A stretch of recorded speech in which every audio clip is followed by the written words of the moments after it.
네, 저는 오늘 고린도전서 2장 10절로부터 16절까지 말씀 가지고 성령은 모든 것을 아신다 하는 그런 제목으로 여러분들과 함께 은혜 나눠보려고 합니다.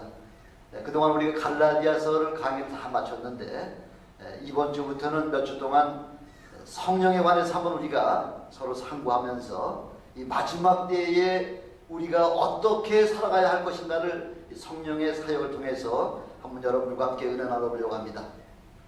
성령은 하나님의 영이시죠. 이 광대한 우주와 만물이 우연하게 생긴 것 같고 또 조금씩 진화가 되어서 오늘에 이르렀다 하고 이렇게 지금 진화론자들 말하고 있죠. 과연 그렇습니까? 하나님의 창조 섭리와 법칙을 너무나 모르고 하는 소리라는 거죠.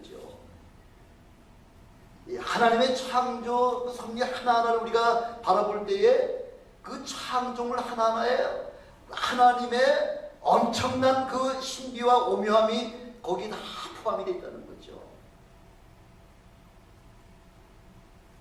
어느 경전에 우리 사람들이 먹고 살아야 될 것을 갖다가 그렇게 기록해 놓은 그런 경전이 이 세상에 어디 있냐는 거죠. 그러나 창세기 1장 29절에 보면은 우리에게 꼭 필요한 양식을 하나님께서 친히 만들어 주시고 우리에게 그것을 먹고 마시라고 그렇게 말씀하고 계시지 않습니까? 씨 맺는 채소와 씨 가진 열매를 그걸 먹고 살라는 거죠. 이렇게 할 때에 하나님께서는 우리에게 주신 그 수완을 다 채우고도 남을 수 있게 그렇게 하나님께서는 먹고 마시는 문제에 이르기까지 일일이 다 그렇게 우리에게 지시해 주셨다는 것이죠. 우리 사람의 생각으로는, 사람의 지혜로는 감히 하나님의 그 모든 계획하심을 100만 분의 1, 1억만 분의 1도 우리는 깨달을 수 없다는 거죠. 그럼에도 불구하고 우리 인간들은 하나님이 있다, 하나님이 없다 이렇게 막 그냥 자기 생각나는 대로다가 자기 기분 낙히는 대로다가 그렇게 말들을 그렇게 많이 하는 것을 우리가 보게 됩니다. 이런 엄청난 창조의 비밀을 보면서도 하나님이 없다고 말할 수가 있겠습니까? 근데 우리 성경에서는 우리 인간들의 강팍한 마음을 미리 아시고 베드로후서 3장 5절에 보니까 하늘이 옛적부터 있는 것과 땅이 물에서 나와 물로 성립한 것도 하나님의 말씀으로 된 것을 저희가 일부러 불어 잊으려 한도다 이렇게 베드로후서 3장 5절에 이렇게 말하고 있지 않습니까? 일부러 이렇게 아주 모르는 것 같이 잃어버린 것 같이 그렇게 표현한다는 거죠. 하나님은 있다면 있고 없다면 없는 그런 하나님이세요? 아니지 않습니까? 그렇게 막연한 하나님이 아니시라는 거죠. 아주 분명한 것이라는 거죠. 우리 하나님은 우리가 눈으로 바라보고 귀로 듣고 손으로 만지핀 바 같이 이렇게 아주 확실하게 우리에게 그렇게 하나님을 보여주고 계시지 않습니까? 지금도 우리 하나님은 살아계셔서 불꽃 같은 눈동자로다가 여러분의 일거수일투족을 다 관찰하시는 그런 하나님이시라는 거죠.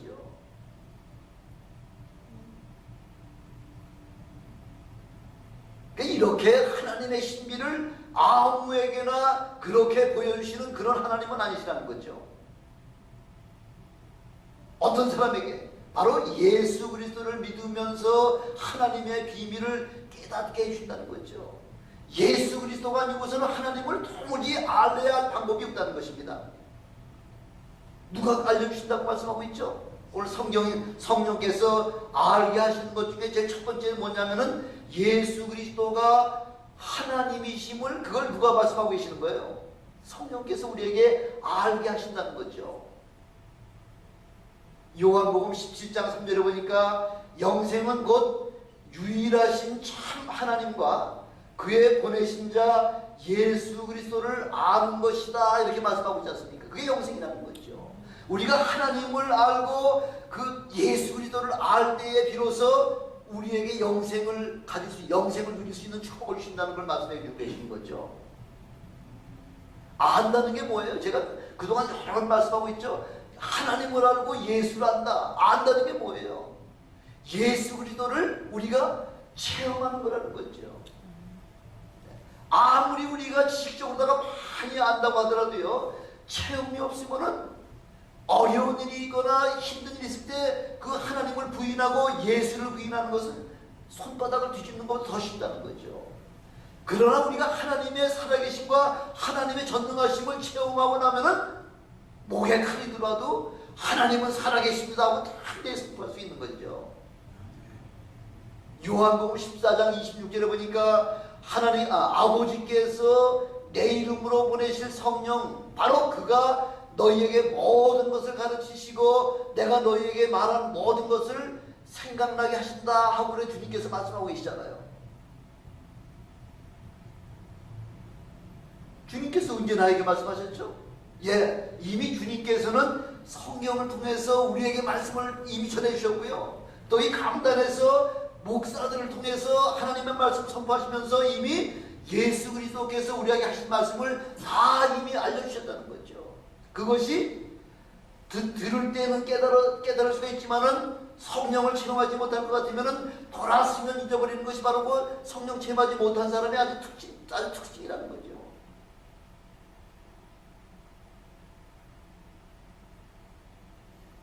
그래서 고린도전서 12장 3절에도 보니까 성령으로 아니하고는 누구든지 예수를 주라 할 수 없다 하고 이렇게 선포하고 있잖아요.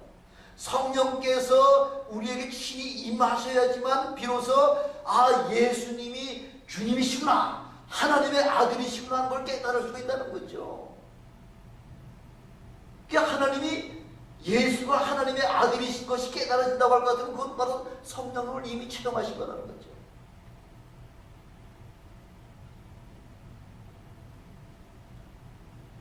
유대인들 보세요. 유대인들 하나님의 선민이요, 벌써 하나님의 말씀을 유대인들에게 준 그 연수가 3,500년이 됐잖아요. 3,500년 동안 유대인들은 지금도 계속해서 구약의 말씀을 아주 귀하로 묵상하면서요, 그 말씀의 뜻이 무엇인가를 그걸 계속해서 연구하며 3,500년 동안 연구하면서도, 그러면 3,500년 동안 그 하나님의 말씀을 연구했으면은 바로 예수가 메시아인 것을 벌써 알았어야 되겠죠. 그러나 하나님께서는 아무리 하나님의 말씀을 달달 외우고 그렇게 많이 안다고 하더라도 성령의 은혜를 체험하지 못할 것 같으면은 예수가 그리스도시요 하나님의 아들이신 것을 그걸 깨달을 수가 없다는 거죠.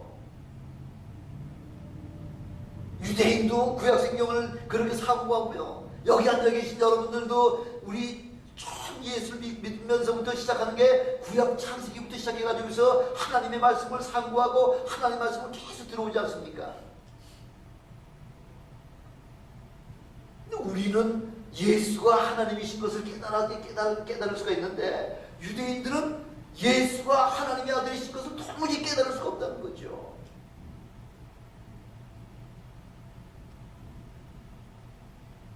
이사야서 하면은 그 이스라엘의 그 참 제일 이스라엘 백성들이 즐겨 읽고 묵상하는 바로 성경의 이사야서인데요. 이사야서 7장에만 봐도 뭐라고 나와 있죠? 처녀가 잉태하여 남자아이를 낳으리니, 바로 그 아들을 통해서, 처녀가 난 아들을 통해서 하나님이 그와 더불어 함께 계신다. 그 이름이 뭐예요? 이름을 뭐라고 지으라고 말씀하셨어요? 임마누엘, 하나님이 그와 함께 하신다. 하나님이 함께 하시는 분이 누구예요? 메시아죠. 마태복음 1장에서는 이름을 뭐라고 한다고 천사가 이야기했죠? 이름을 아일라리니 이름을 예수라 하라. 모든 하나님께서 그 자기 백성의 죄를 갖다 용서해 주시는 자다, 용서해 주실 분이다, 그런 얘기죠. 인류의 죄를 용서하실 분은 뭐예요? 누구예요? 메시아죠. 그리스도시죠. 바로 그분이 주님이시죠.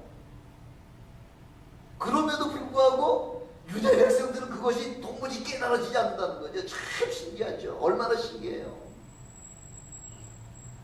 우리가 생각하기에 똑같이 성경을 같이 묵상하면서 몰라도 그렇게 모를 수가 있나 하고서 그렇게 생각할 수가 있겠습니다만은, 그러나 로마서 11장 25절에 보니까 이 비밀을 너희가 모르기를 내가 원치 아니하노니, 이 비밀은 이방인의 충만한 수가 들어오기까지 이스라엘의 더러는 마음을 완악하게 하셨다, 이렇게 말씀하고 있잖아요.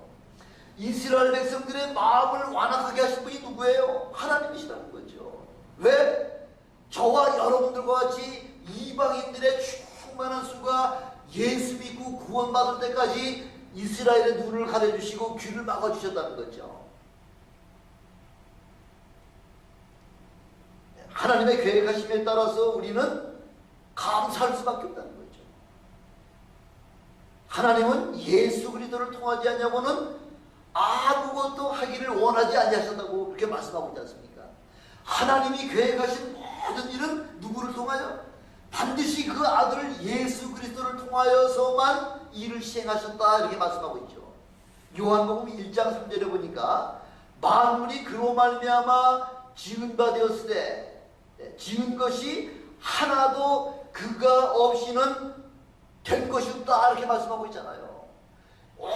모든 이 우주 만물의 모든 것 다 예수 그리스도로 말미암아 창조하셨다, 그렇게 말씀하고 있잖아요. 요한복음에만 말씀하신 거 아니에요. 히브리서 1장 2절에 보니까 뭐라고 말씀하시냐면 저로 말미암아 모든 세계를 지으셨다, 이렇게 말씀하고 있죠. 예수 그리스도는 바로 창조주 하나님이심을 요한복음에서도 말씀하고 계시고 히브리서에도 말씀하고 계시는 거예요. 예수가 바로 창조주 하나님이세요. 그게 바로 그 창조주 하나님께서 그 이 땅에 내려오셔서 하나님께서 보내신 모든 사역을 담당하게 만드셨다는 거죠. 왜 그럴까요? 우리 사람들은요, 보지 아니하고는 도대체 도무지 믿으려고 하지 않잖아요. 그래서 어떠한 것이든지 형상을 만들어 놓고 거기 가서 빌라고 그러는 거죠. 어떤 형상이든지 만들어 놓고, 그게 뭐예요? 어떤 형상을 만들어 놓고야 하는 건 우상숭배죠. 그게 또 보이지 않으니까 믿지 못하는 거죠. 그래서 하나님께서는 자기의 형상을 따라 지으신 바로 창조주 하나님 중에 삼위 중에 한 분이신 아들 예수 그리스도를 이 땅에 친히 내려보내주셔서 그 아들로 말미암아 하나님의 살아 역사하심과 하나님을 증거케 하시는 바로 증거자로 예수 그리스도를 이 땅에 보내주셨다, 그걸 말씀하고 계시는 거죠.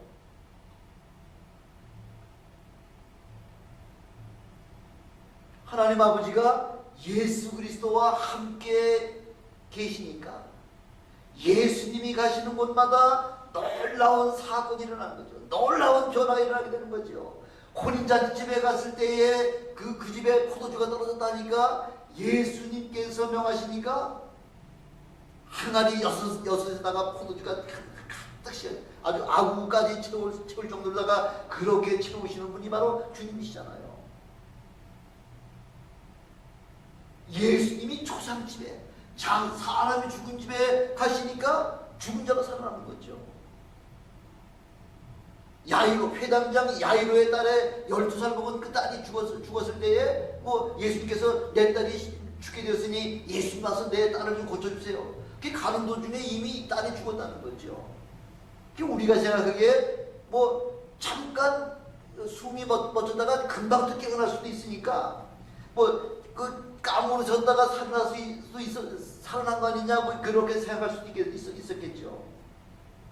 그러나 우리 주님께서는요, 그 과부의 독자 외아들이 죽어서 그 상여를 메고서 지금 장사를 지내러 그 땅에 묻으러 지금 가는 그 장소에 예수님을 만나 뵀을 때에 청년아 일어나라 하니까 근데 청년이 벌떡 일어나잖아요.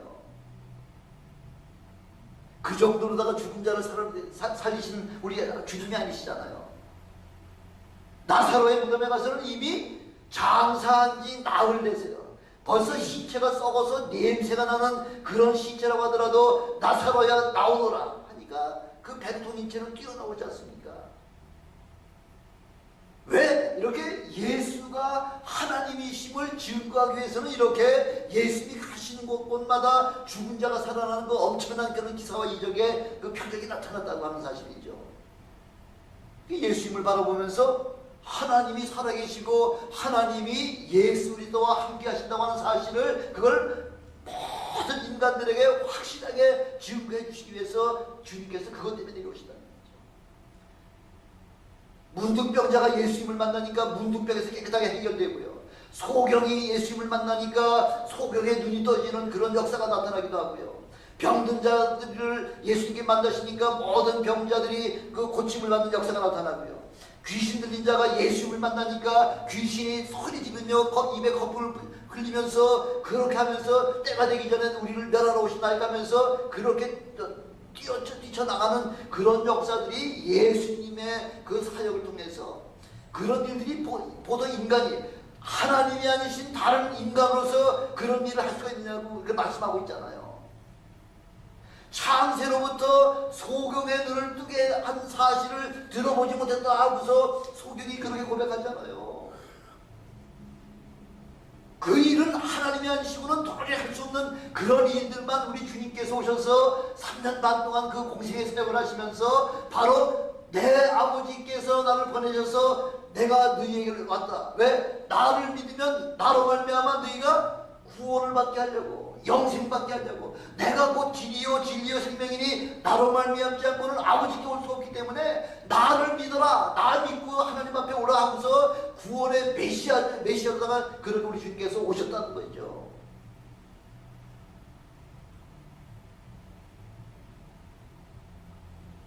우리 하나님께서 그 모든 사역을 아들에게 맡겨주시고 이제 그 모든 일을 다 이 땅에서 이루어 놓으시고 그래서 천국에 가시면서 그 모든 주님께서 하시던 사역을 이제 누구에게 맡겨주신 거예요? 예, 저와 여러분에게 맡겨주셨다 하면서 말씀하고 있잖아요.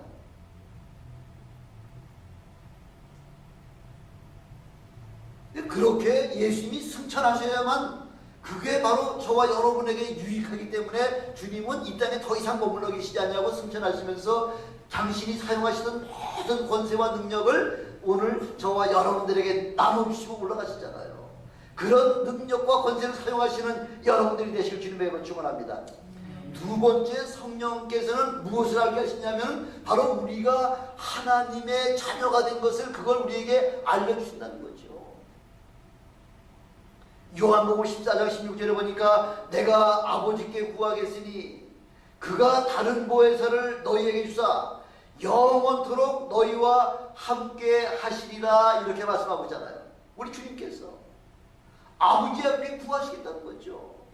구해서 그 모든 그 권세를 다른 보혜사를 너희에게 주사 영원토록 우리 성령 하나님께서 여러분들과 함께 하시려고 그렇게 우리를 하나님의 자녀 되는 것을 그걸 알게 하시려고 성령께서 우리에게 알려주셨다는 것이죠. 성령님이 이미 이루어오신 거 아니에요. 성령은 아버지와 아들이 서로 합의해서 아들이 아버지께 간구해서 그래서 우리에게 보내주신 분이 바로 성령님이시라는 거죠. 예수님 독자적으로다가 성령을 불러내리신 것도 아니고요. 하나님께서 일방적으로다가 우리에게 성령을 주신 거 아니고요. 예수님께서 하나님 앞에 간구해서 그래서 우리에게 보내주신 것이 바로 성령님이시라는 거죠.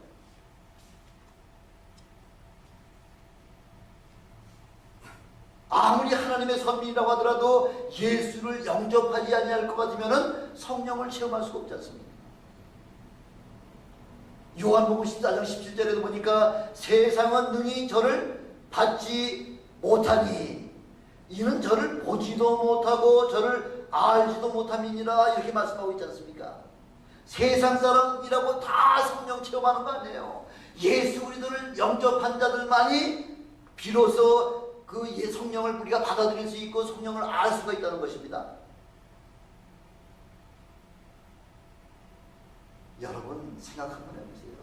우리 같은 다 더럽고 추악한 죄인이 어떻게 하나님의 성령을 우리 심령 속에 받아들일 수가 있냐는 거죠.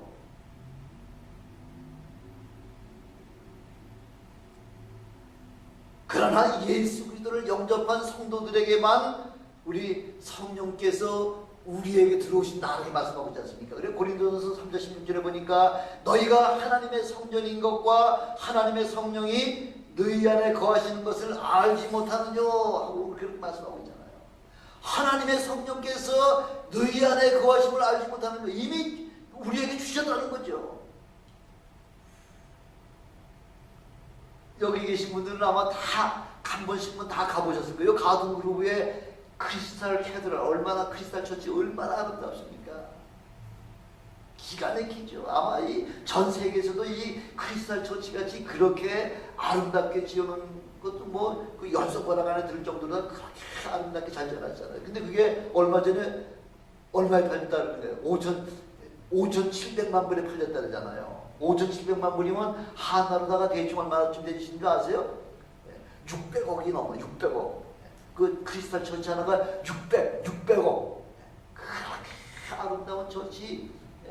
아무리 아름다운 교회라고 하더라도 그 가운데에 성령이 역사하시지 않을 것 같으면요. 그냥 건물이에요. 하나의 건물이에요. 건물.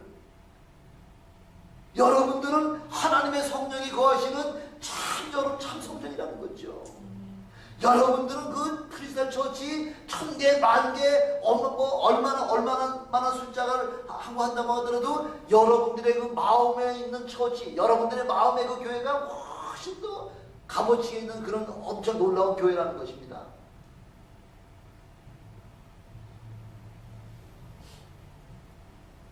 저는 게 여러분들 안에 그 성령 하나님을 다 받아들이고 영접하고 모셔드리는 그런 여러분들이 되시길 주님의 이름으로 축원합니다. 이렇게 성령을 받지 않냐면요. 요한복음 3장에 이렇게 말씀하고 있잖아요. 물과 성령으로 거듭나지 않냐면은 아버지께 올 생각하지 말아라. 하나님께 올 방법이 없다고 그렇게 우리에게 분명히 말씀해 계시잖아요. 세상 없어도 성령은 다 체험하셔야 돼요. 그런 여러분 되시길 주님의 이름으로 축원합니다. 주님 오실 날 얼마 안 남았어요. 성령을 체험하셔야지만 주님 앞에 빰빠라빰빰빰 빰빰 하고서 그 복음의 나팔이 울려 퍼질 때에 순식간에 휙 하고서 공중에 가서 여러분들을 다 같이 우리 온 성도들 여기 계신 성도들은 공중에서 다 만나시기를 주님의 이름으로 축원합니다. 가보니까 누구가 없어? 그분 어디 갔지? 아무리 찾아도 없어. 이렇게 되면 큰일이죠. 가만, 김은기 권사님 여기 계시네. 엄청난 권사님 계시네. 이렇게 거기서 다들 만나시기는 그런 여러분들 되셔야 됩니다. 아멘. 한 사람이 더 누락되면은 누구 책임이에요? 전 여러분에게 분명히 말씀드렸어요. 거기 세상 없어도 주여 내게도 성령의 은혜를 주시옵소서. 성령을 체험하게 도와주시옵소서. 간절하게 그 기도하라는 거예요. 제가 늘 말씀드리잖아요. 설렁설렁 교회당만 들어왔다가 나가는 거 가지고서 절대 구원 안 된다고 제가 분명히 말씀드렸죠. 성령 체험해야 돼요. 그래서 고린도 우리가 늘 예배 다 마치고 이제 나가기 바로 직전에 제일 마지막에 하는 게 뭐예요? 축도잖아요. 우리 그동안 늘 우리 박성준 목사님께서 고린도 후서 13절까지 말씀하시는 거거든요. 주 예수 그리스도의 은혜와 하나님의 사랑과 성령의 교통하심이 너희 무리와 함께 있을지어다 하고 이렇게 선포하시잖아요. 하나님이 쓰시는 종을 통해서 그 축복이 너희들 가운데 함께 있을지어다 하면서 그렇게 선포하잖아요. 나가기 전에 세상으로 다시 나가기 전에 마지막으로 우리가 하나님의 충만한 은혜를 충만하게 받고서 그 은혜 받고 나가가지고 그렇게 그 은혜 가운데 사셔야 된다 그 얘기죠. 세상이 얼마나 악합니까? 세상이요. 그렇죠? 한국 속담에 눈 감으면 코에 갈 정도 그 정도 세상이 아니라 더 악해졌죠. 믿는 자들을 어떻게든지 그냥 넘어뜨리고 쓰러뜨리고 그리고 죽이고 멸망시키려고 가진 바람을 다 하는 게 그게 사단이 하는 짓 아닙니까? 성령 하나님은 예수님과 하나님 아버지와의 교통하게 하시는 분이라는 거죠. 성령 하나님은. 그래서 성령 충만하셔서 예수님과 하나님과 늘 교통하시는 여러분들이 되시길 주님으로 축원합니다. 하나님의 자녀들은 세상 자녀들과 비교할 수 없죠. 하나님의 아들과 그 세상 마귀의 자식하고 어떻게 비교할 수 있어요? 어림도 없죠. 세 번째, 성령께서는 다 알고 계시는 뭘 알고 계시냐면 우리의 필요를 아시고요, 예수의 일을 하게 하도록 그렇게 알려주시는 분이 바로 우리 성령 하나님이라는 거죠. 사도 바울이 죄수의 몸으로 지금 로마에 압송당해 가잖아요. 어디 보면 그 동아주다가 내려가지고 죄수같이 가잖아요. 지금 저 배를 타고서요. 근데 가다 보니까 미항이라고 하는 건 저기 항구쯤 왔는데 보니까 풍세가 시원찮아. 아, 벌써 폭풍과 불 일징조가 보여. 그 사도 바울이 얘기하잖아요. 지금 떠날 것 같으면은 사람들뿐만 아니라 이 화물과 이 배까지 손상이 올 것 같으니까 조금 기다렸다가 이 모든 이 폭풍 풍세가 다 지나가고 난 다음에 그때 로마로 갑시다, 이렇게 제안을 했죠. 사도 바울이. 하나님의 종이죠. 하나님의 종이 그렇게 권면했는데도 불구하고 백부장이 선장과 선주의 말을 바울의 말보다 더 믿었다, 이렇게 말씀하고 있죠. 더 믿었다는 거죠. 그럴 수밖에 없죠. 사도 바울이 뭘 알겠어요? 뭐 배를 타봤겠어요? 배를 운항해봤겠어요? 예, 선장이나 선주가 훨씬 낫겠죠. 예, 백부장이 그 선장이나 선주의 말을 믿는 건 당연하겠죠. 왜? 예수 그리스도의 하나님의 종을 그 종이 어떤 권세를 가지고 있는지를 깨닫지 못했기 때문에. 그래서 결국은 세상 사람들의 그동안의 그 관심이나 그동안 모든 그 기술을, 그런 사람들을 더 믿었다는 거죠. 하루 이틀쯤은 아주 순풍이 불어가지고 잘 갑니다. 그러니까 아주 이거 뭐 알아, 임마, 네가 뭘 알아 하고서 아주 득이 만만해가지고서 그렇게 했는데 그렇게 됐나요? 아니죠. 아니라 다를까 곧 유라굴로라고 하는 큰 광풍이 막 계속해서 막 몰아치기 시작하는데 얼마 동안? 14일 동안 해와 별이 보이지 않는 정도로다가 엄청난 그 태풍 속에서 살 소망이라고 하는 것은 요만큼도 1%도 없었죠. 배가 지금 그 배 속에 있는 모든 짐이나 그 배를 운행하는 그 기구 같은 걸 다 버리고 그것도 부족해가지고요. 이제는 가는 대로 따라가는 거죠. 근데 보니까 배가 점점 자꾸 부딪혀가지고서 배는 부서지죠. 가야 할 곳은 전혀 지금 막막하죠. 어디가 땅인지 땅끝인지를 어디 알 수가 없잖아요. 이때 하나님의 사람, 성령의 사람이 그 배 안에 들어있었기 때문에 그 성령의 사람 사도 바울 때문에 사도행전 27장 24절에 보니까 바울아 두려워 말라, 하나님께서 너와 함께 승전한 자를 다 너에게 맡겨주시겠다는 거죠. 뱃속에 몇 사람이 타고 있었다는죠? 276명이요. 예, 276명이 그 성령의 사람 사도 바울로 말미암아 한 사람도 낙오되거나 죽거나 하지 않냐고 다 하나님께서 너희에게 더 맡겨주겠다, 이렇게 말씀하고 계시잖아요. 아니, 하나님께서 약속하신 그 약속의 말씀을 딱 받는 순간에 사도 바울이 그 사람들에게 이제는 마음껏 먹어. 예, 14일 동안 뭐 밥 한 숟갈 먹지 못하고 뭐 있는 속에 있는 거 다 토해냈겠죠. 그래서 이제 뭐 오늘 죽느냐 내일 죽느냐 조금 이따 죽느냐 이제 죽는 순간만 기다리고 있는 그 사람들에게 걱정하지 말아라. 내가 믿는 내 하나님께서 어떤 내게 말씀해 주셨는데 너희 가운데 하나도 생명의 손상이 없도록 하시겠다, 이렇게 주님께서 그래 사도 바울을 통해서 말씀을 선포해 주시잖아요.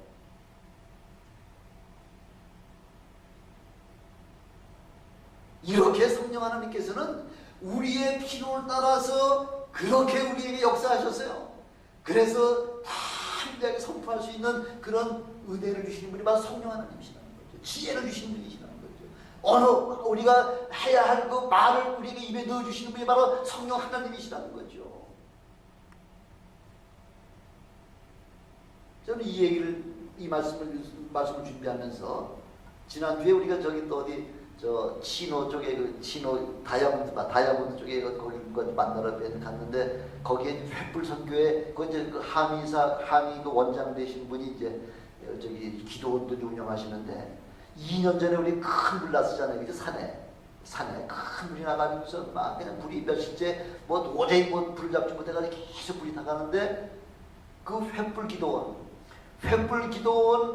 그 막 저기 막 그냥 막 바람에 의해 가지고 막 그냥 불이 막 몰려오는데, 기도원에 사람들이 전부 다 기도했다는 거죠. 하나님이 저 불을 뭐 꺼주시든지 피하게 도와주시든지 하면서 그렇게 전심을 기도했다는 거예요. 근데 거짓말 같지요. 그 불이 오다가 아니 요건 기도원이니까 피해가야 되겠다고 이래 그 피해갑니까? 아니잖아요. 기도원이고 뭐고 다 그냥 그 불길에 다 타버리는데, 하여튼 하나님의 역사가 신묘막측해서 막 타오다가 요쪽 기도원쯤 와가지고서는 쫙 바람이 불어서 그런지 양쪽으로만 그 불길이 쫙 꺼져가지고서 기도원만 덜랑 내비두고 나머지가 싹 다 타버렸잖아요.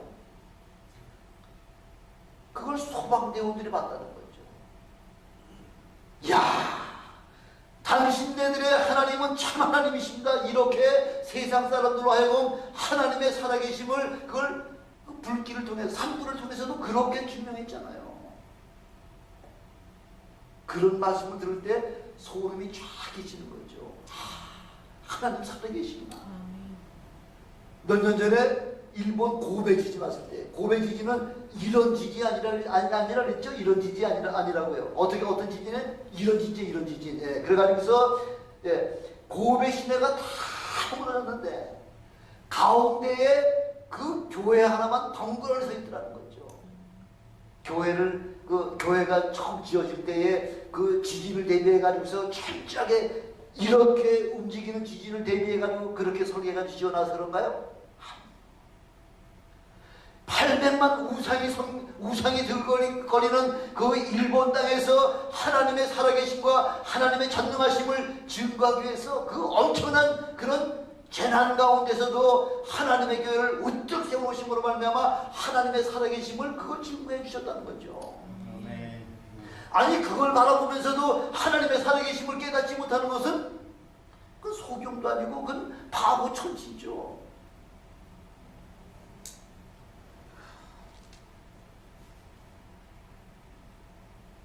이렇게 예수 그리스도의 복음 증거하기 위해서 성령께서 그렇게 역사하셔야지만 그렇게 비로소 우리가 능력을 체험할 수 있다는 거죠.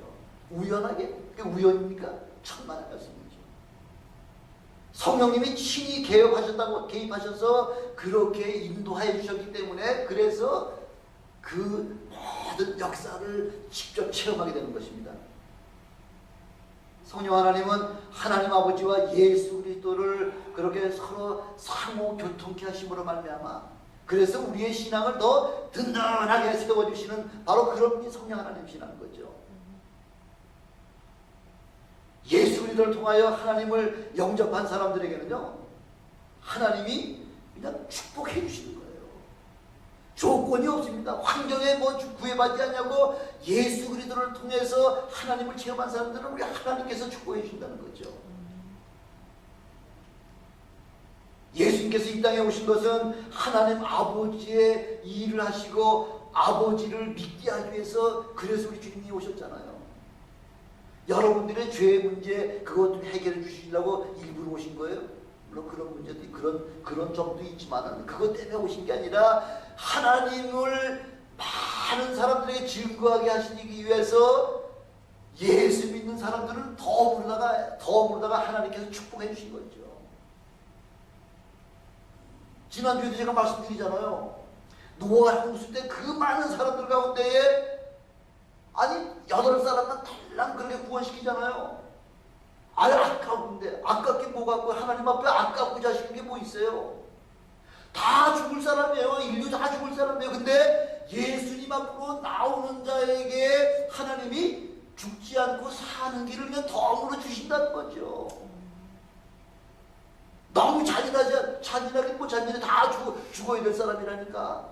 죽어야 될 사람이에요. 다 여기 전화 여러분 다 죽어야 될 사람인데 예수님 앞에 나온 것 때문에 그냥 하나님이 그게 그래서 은혜라는 거예요. 은혜 거저주시는 거예요. 거저주시는 거.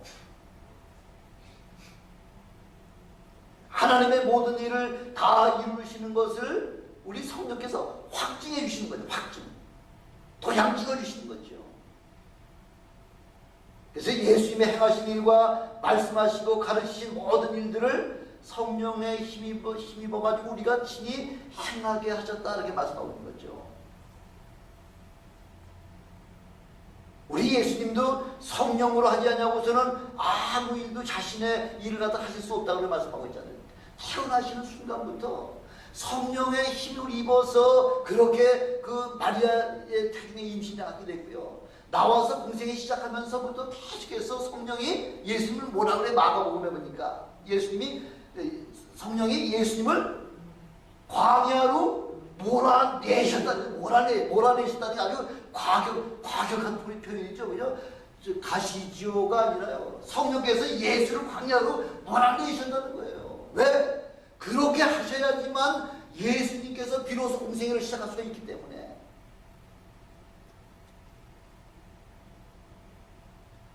그래서 하나님도 아들을 통하여 자신을 보여주시고 자신의 일을 행하게 하셨고요. 또 하나님을 믿게 하셨다는 누구 때문에? 예수님을 통해서.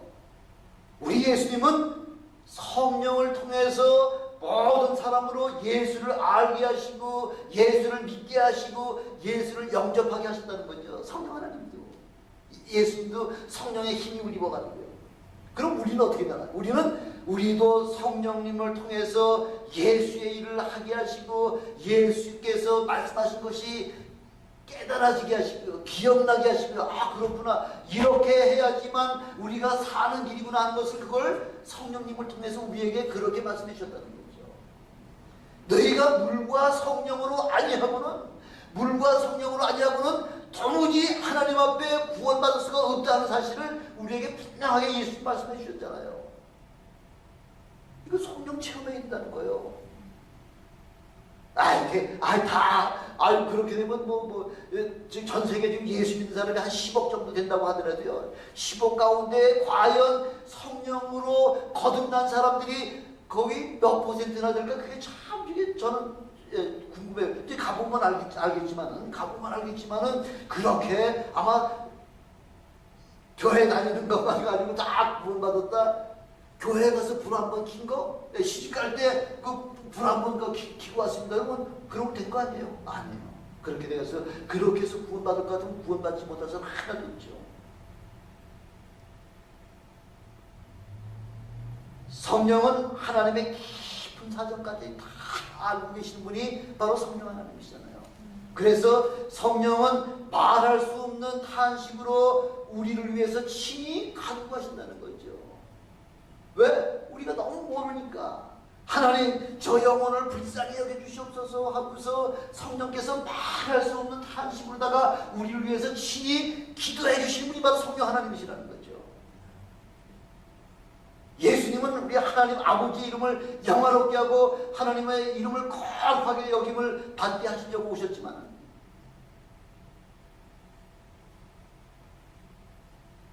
왜? 이미 하나님을 섬기라고 지음받은 천사가 하나님을 섬기지 않냐고 어떻게 했어요? 하나님과 동등됨을 취하려고 하다가요. 하나님과 같은 자리, 하나님하고 피조물이 창조주 하나님하고 같이 그 권세를 같이 누리려고 그렇게 하다가 결국은 사단이 있지 않습니까? 저만 그렇게 타락해서 사단이 된 것이 아니라 이제는 믿는 자들까지도 계속해서 믿지 않는 사람은 다 마귀 자식이니까 그 믿지 않는 사람은 상관할 필요도 없지만은 믿는 사람도 어떻게든지 넘어뜨려서 시험 들게 하고 넘어뜨려서 죽이고 멸망시키려고 계속해서 우리를 지금 시험하고 있지 않습니까?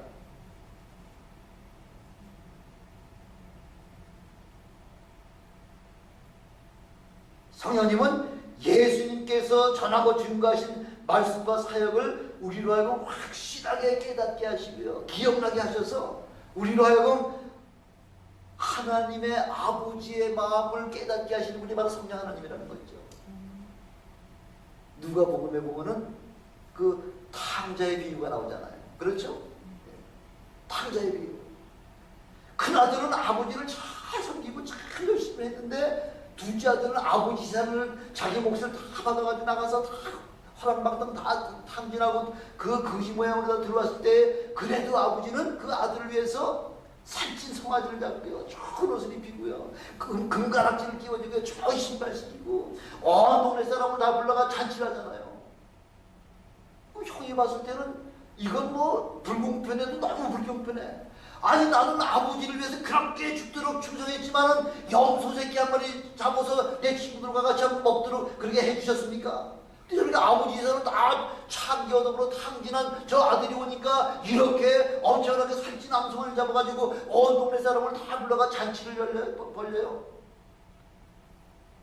당연하게 그렇게 원망할 수밖에 없겠죠. 아마 저 같아도 그럴 겁니다. 열심히 나는 했는데 나한테 돌아오는 건 분깃은 아무것도 없고 그 하나님 앞에 그냥 그 못되게 놀던 게 재산 다 탕진하고 들어왔는데도 그렇게 대접을 해주니까 좀 불평이 있겠죠. 근데 그 아버지의 심정은요, 아버지의 심정은 저 아들은 죽었다가 살아난 아들이요, 내가 잃었다가 도로 찾은 아들이다. 그 아버지의 심정을 조금도 몰랐다는 거죠. 아버지 심정을. 아버지의 심정을 아는 자가 참 그게 누가 그렇게 아버지 심정을 누가 알게 하신다고요? 성령 하나님께서. 성령 하나님께서 우리로 하여금 하나님의 그 깊은 뜻과 그 엄청난 구원의 그 소망을 그걸 이루어 주시게 하는 일이 바로 그 아버지의 마음을 깨닫게 하는 것이 바로 성령 하나님이라는 거죠. 누가복음에 뭐 대충 그래가지고서 그냥 비유로다가 말씀하신 거 아니에요. 우리로 하여금 아버지 하나님의 마음을 깨달아서 주여 내가 잘못했사오니 나를 용서해 주시옵소서 하는 그 회개하고 돌아오는 그 영혼들을 찾으시는 그 아버지 하나님의 마음을 그 깨달으시라는 거죠. 요즘도 집에 오는 거 있죠? 일주일마다 한 번씩 오는 거. 오면 보면은 Have you seen me? 하는 게 있어요.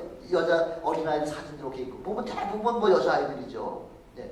그 유괴범들 키드냅 한 거 있죠. 그죠? 네. 유괴해가지고서 6살, 7살 먹은 애 키드냅 해가지고 한 거. 그래가지고서 그 부모가 그 잃어버린 아이를 위해서 그 여러 광고 매체 해가지고서 Have you seen me? 이런 사람, 이렇게 생긴 사람 본 적 있습니까? 하고서 광고하잖아요.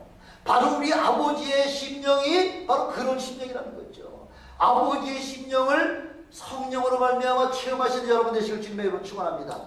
이렇게 성령 충만할 때에 비로소 우리가 하나님 아버지의 마음을 깨닫게 되고요. 주님께서 우리를 위하여 희생하신 그 희생에 보답하기 위하여 나가서 이제는 전도하고 그런 모든 사람들을 주님 앞으로 인도하는 그런 구원의 반열에 여러분 우뚝 서시길 주님의 이름으로 축원합니다. 기도하시겠습니다. 전능하신 아버지 감사합니다. 아버지와 저희들이 무엇이간데 참으로 영원히 죽을 수밖에 없는 우리 같은 죄인들을